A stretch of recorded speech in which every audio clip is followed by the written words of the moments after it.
I may have bitten off more than I can chew for this meeting, but I'm going to give it a try, Be'ezer Hashem, and hopefully the Schus Harabim will be able to get through this.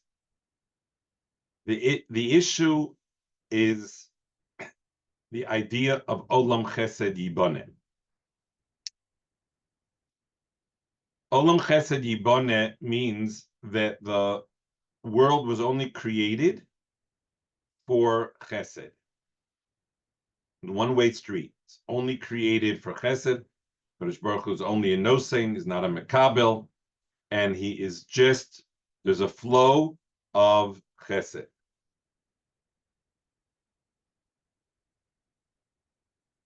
With that said, we need to recognize that no person is able to contain all of the Chesed that he receives from a Kadosh Baruch Hu.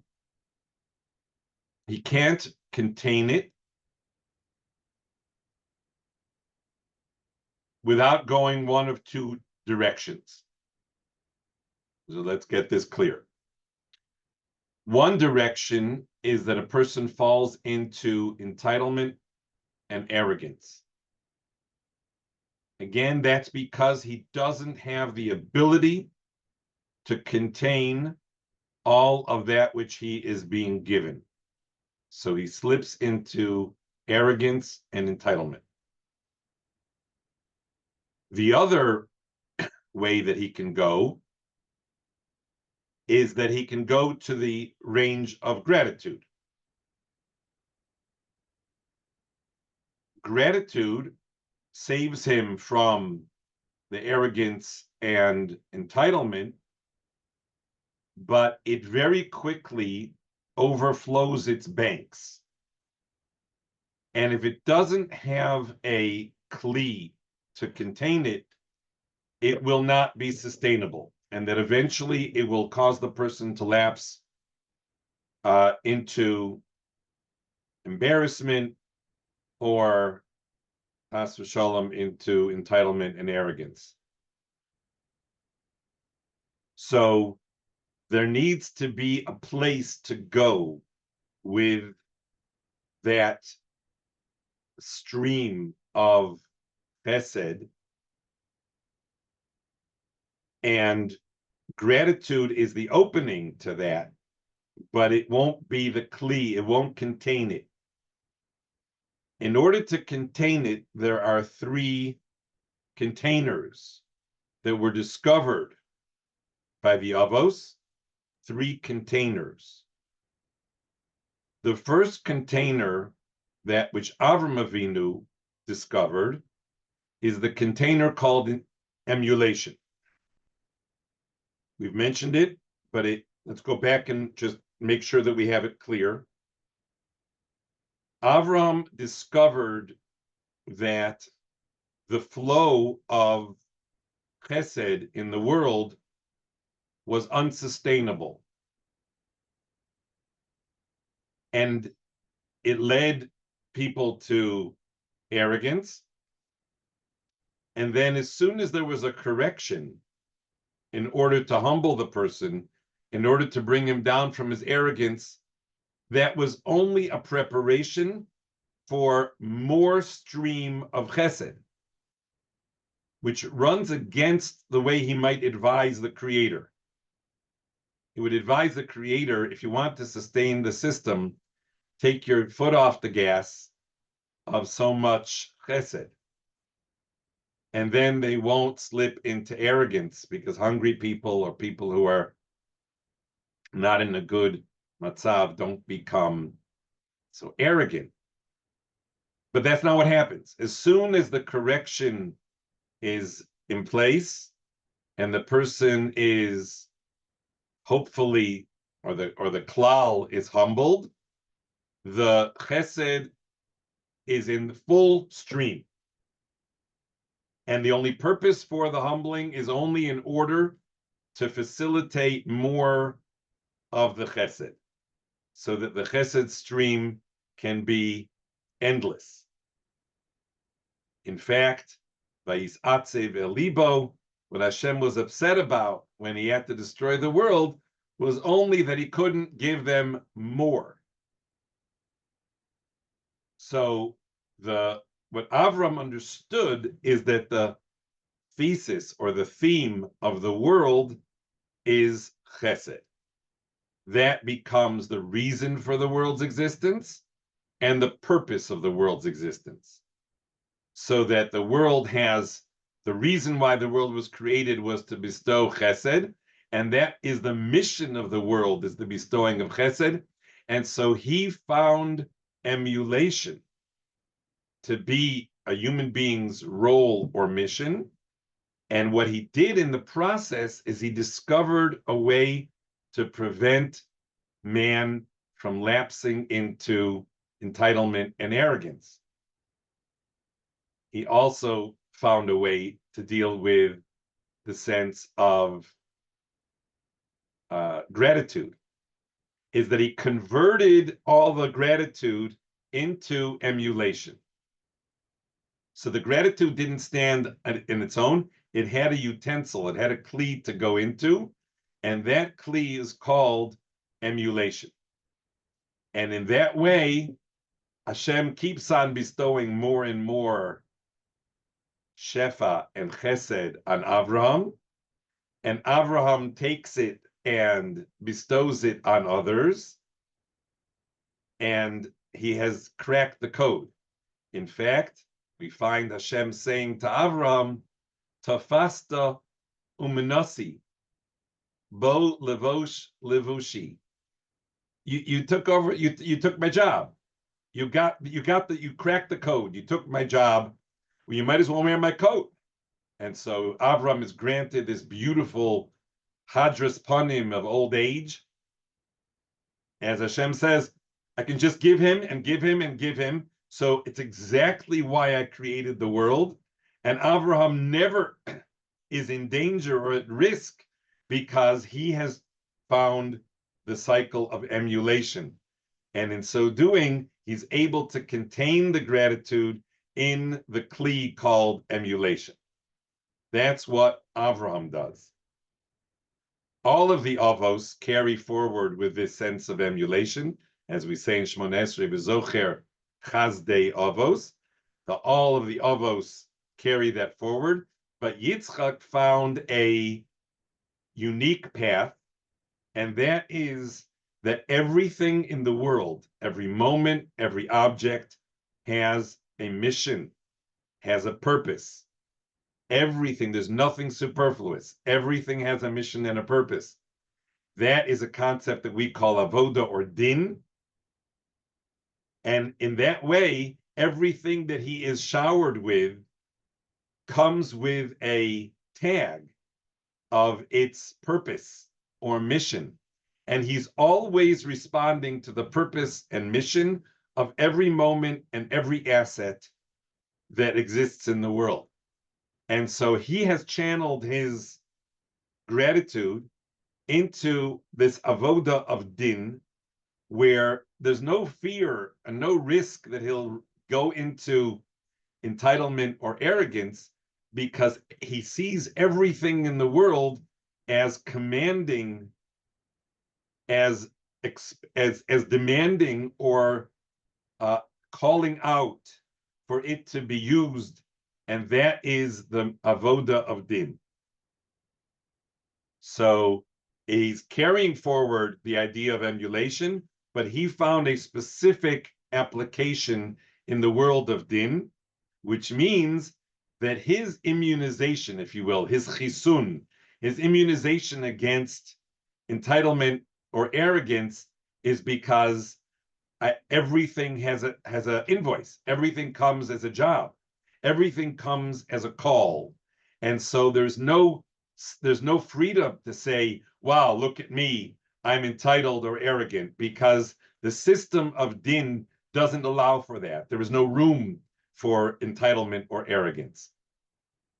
Then Yaakov Avinu discovered, of course, carrying forward both the chesed and the din, he discovered that I don't need to worry about this gratitude problem. I can actually I can become part of the administration. What Torah allows me to do is to join the boss. I'm not emulating the boss, and I'm not just responding to the fact that there's a call in the world from everything in the world. I become at one with the boss. He becomes part of the administration. That's what Torah allows the person to do. And the issue of the relationship with Hashem is not just the humbling relationship that everything is calling on him or that he has to emulate. It is the intimacy of the relationship that now takes over. And that's why Talmidei Chachamim, their major thank you is not for the gifts that they were given. Their major thank you is for the Torah. That's the Ahava Rabba Ahavtonu. Their relationship with Hashem is the fact that Hashem has brought them into the picture and they've become at one, so to speak, with Hashem. And that's what Barasi Yitzhar Hara, Barasi Torah Tavlin, that Yaakov discovered. So again, carrying forward the emulation, carrying forward the din, Yaakov discovered that a continuous involvement in Torah actually unifies him with HaKadosh Baruch Hu, and the idea of becoming self-centered, entitled, arrogant doesn't have a place when you're part of the administration. You're not receiving, you're joining, you're part of the administration. So you're actually part of the allocation system, not part of the just on the receiving end. What the preciousness of that is the connection that he has through Torah. So they discovered the three ways of containing the gratitude to prevent the needle from going into the red zone of entitlement or arrogance. Now, fast forward, we now have a situation where we understand that there's this stream of chesed, which a person is not able to contain. On his own, it will slip him into the red zone. If it slips him into the red zone, he will get, or the Klal Yisrael will get, a humbling experience, a hachnoah experience, in order to make them more ready for additional shefa. So if they use the humbling experience properly, they then become able to receive another stream of shefa, of chesed, and hopefully they will have learned from the humbling experience to find one of the three ways that they can contain their gratitude. So they're going to shift from entitlement, arrogance, through the humbling experience, they're going to shift to gratitude, and they're going to need to find one of the ways to contain the gratitude, or hopefully all three ways of containing the gratitude. And then they'll be able to get into the cycle of continually receiving more and more chesed from Hashem and being able to sustain their self for not going into embarrassment, not going into a place where they can't function, and to be able to carry forward. And we live in a complex world where there's elements of hachna'ah, there's elements of humbling that are going on side by side with the elements of the shefa, of the chesed.